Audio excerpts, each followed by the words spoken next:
The number one reason why many people don't stick to a diet for long enough to begin to see results is because they complain that they are always hungry, they complain that they don't feel full, they complain that they don't feel satiated.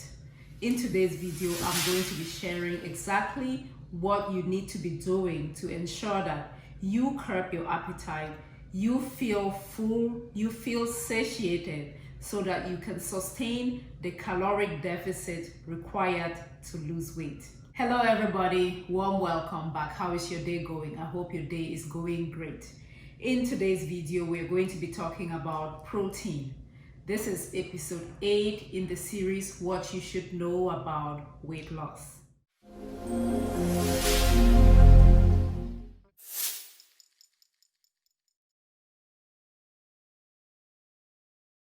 I always like to start with the definition so that we all know what we are talking about, so that we are all on the same level.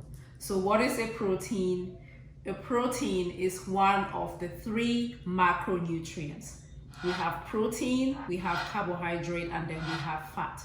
A macronutrient is where we get our energy from, like it supplies us with calories. Every 1 gram of protein supplies us with 4 calories. The majority of protein-rich food sources are going to be from animal sources. I'm talking about beef, the muscle. I'm talking about poultry. Here I have turkey and here I have chicken. I'm talking about seafood. These food sources are protein-rich, which just means that the majority of the macronutrient that they carry is protein. Other food sources that can supply us with protein are dairy, I'm talking about milk and yogurt, and things like eggs, and to an extent beans. If you've watched that video that I put out on Nutrition IQ Protein Edition, you would know that beans is maybe not a good source of protein. It has protein, but the majority of the macronutrient in beans is not protein, and therefore I personally don't consider beans as a good source of protein.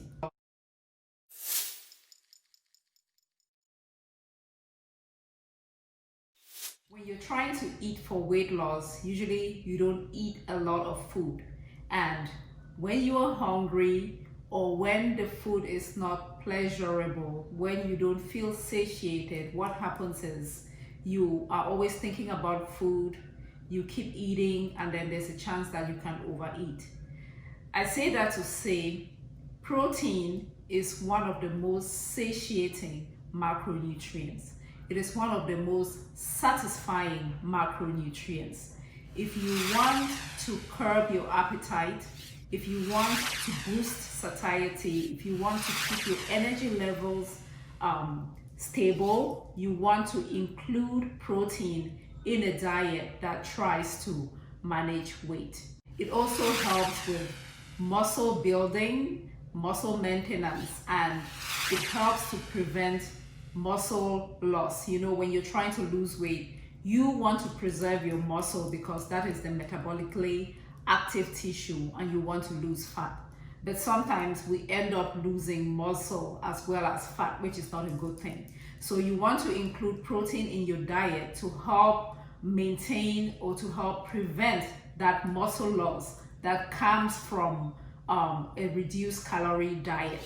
Additionally, as we age, we lose our muscle mass. So when you include protein in your diet, it helps to offset some of that muscle mass loss that comes just from the regular process of aging.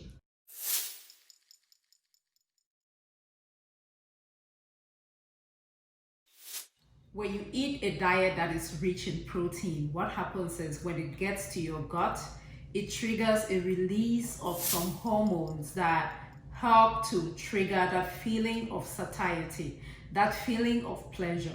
You know what I'm talking about. When you eat food that does not have protein or meat inside, you don't feel satisfied. It's like something is missing. And that's because proteins trigger the release of those hormones that, you know, when they converge in the brain, they're part of a signaling mechanism that helps you to feel full and that helps you to feel satisfied. And we all know that when you feel full and when you feel satisfied, it is easier to sustain a diet that is calorie controlled.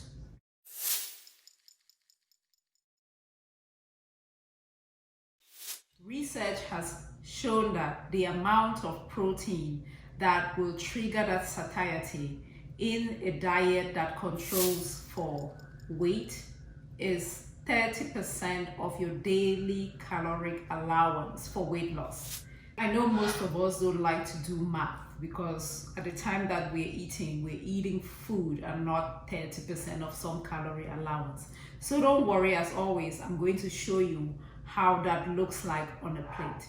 When most of us hear that something is good for you, in our mind we think, okay, if 30% is good for you, then 40% is better, 50% is even better, and maybe 100%. No. Please stick to 30%. Any more than that, and you're probably just gonna be taking in too much calories. You're probably gonna just take in more calories than you require for your particular goals.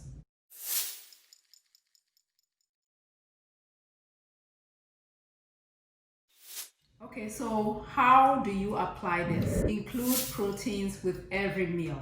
If you eat 3 times a day, try to make sure that each meal has a protein-rich source. Don't wait until one meal and then eat all the protein at one meal. You're not going to absorb all of it. It's not going to do you any good. If you're trying to include protein in your diet so that you can curb your appetite, you can boost satiety and all of that, it is better to include it with every meal. If you do eat 3 times a day, then what you can do is include around 30 grams of protein for each meal throughout the day. 30 grams of protein is not that difficult to accomplish. Here I have beef, poultry, or seafood. Things that walk on 4 legs, things that walk on 2 legs, and things that have no legs. Hello. These are all good sources of protein-rich food. I have measured everything out. I have them on plates here. They are each 4 ounces, which is about a serving size. Many people are going to complain that they don't have a scale. If you don't have a scale, you can use the size of your palms to estimate how much protein to get per meal. It will be this size right here, okay? So that's about 4 ounces. 4 ounces of beef, 23 grams of protein. 4 ounces of turkey, 22 grams of protein. 4 ounces of chicken breast, 24 grams of protein.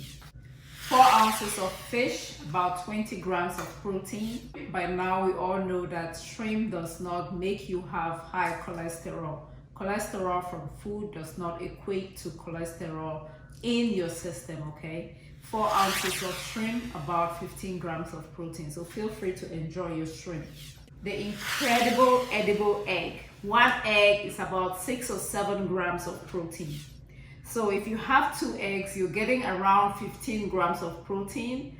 And if you're aiming for 30 grams of protein per meal, it means you have to figure out a way to make up for the difference. What most people do is they will add more egg whites so that they're getting the protein and not necessarily the calories, because the majority of the calories from eggs come from the yolk.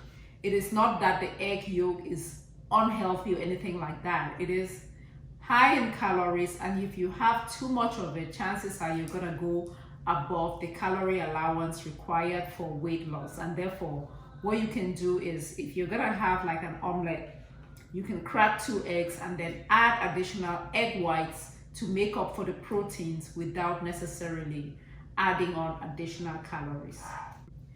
Greek yogurt is another very rich source of proteins. This 1 tub, which is about 7 ounces, gives you 20 grams of protein. 1 cup of milk has 8 grams of protein in it. And whenever you buy milk, just try to get the best quality that your money can afford. the best quality is going to be organic and grass-fed. Now, is beans a good source of protein or a good source of carbohydrate? You should know that answer by now. Beans, in my opinion, is a good source of carbs and not a good source of protein. If you have not yet watched the video on Nutrition IQ, you may not know what I'm talking about. You need to watch it. I'm going to link to it in the description box. But the majority of the macronutrients in beans is not protein, it is carbohydrate. Beans, however, has a substantial amount of protein. This half cup right here is about 8 grams of protein, so it's gonna count, but the beans is not where I will go to look for my protein. And with that, I have come to the end of this video. I thank you so much for watching. If you're new to this channel, hello and warm welcome. My name is YAJE and I do share healthy living tips on this channel. I hope you consider subscribing if you have not yet done so. Please help me share these videos on your social media networks.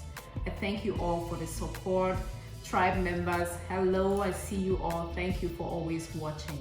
Let me know your thoughts on proteins in the comment section below.